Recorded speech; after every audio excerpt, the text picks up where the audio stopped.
శ్రావణ మాసం అనేది లక్ష్మీదేవికి చాలా ఇష్టమైన మాసంగా భావిస్తారు. ఈ మాసంలో మీకు లక్ష్మీదేవి కటాక్షం కావాలంటే ఈ 4 వస్తువులు పొరపాటున కూడా ఇంటికి తీసుకురాకండి.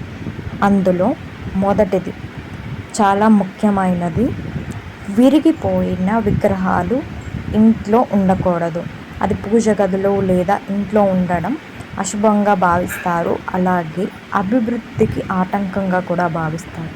కావున ఎలాంటి విరిగిన ఫోటోలు కానీ, చిత్రాలు కానీ, దేవుడి విగ్రహాలు కానీ ఇంట్లో ఉండడం అనేది అంత మంచిది కాదు.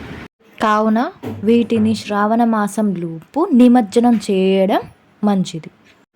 ఇప్పుడు రెండవ వస్తువు ఏంటో చూద్దాం. ముఖ్యంగా రెండవ వస్తువు పనికిరాని గడియారం, పనిచేయని గడియారం. ఇంట్లో వాస్తు ప్రకారం చెడిపోయిన గడియారం, పనిచేయని గడియారం ఉండడం మంచిది కాదు.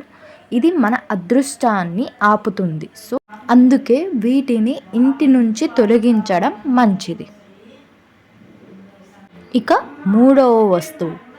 మూడవది ఏంటి అంటే చినిగిపోయిన పుస్తకాలు, పాత మత గ్రంథాలు ఇలాంటివి ఇంట్లో ఉండడం అనేది మంచిది కాదు. ఇవి నెగిటివ్ ఎనర్జీని ఇస్తాయి. అందుకే వీటిని ప్రవహిస్తున్న నీటిలో వదిలివేయడం మంచిది. ఇలా చేస్తే నెగిటివ్ ఎనర్జీ మొత్తం పోయి పాజిటివ్ ఎనర్జీ వస్తుంది. ఇక 4వది అన్నిటికంటే ముఖ్యమైనది, మన ఇంట్లో ఎప్పుడు ఉండే పాత చెప్పులు. ఇవి ఇంట్లో ఉండడం మంచిది కాదు.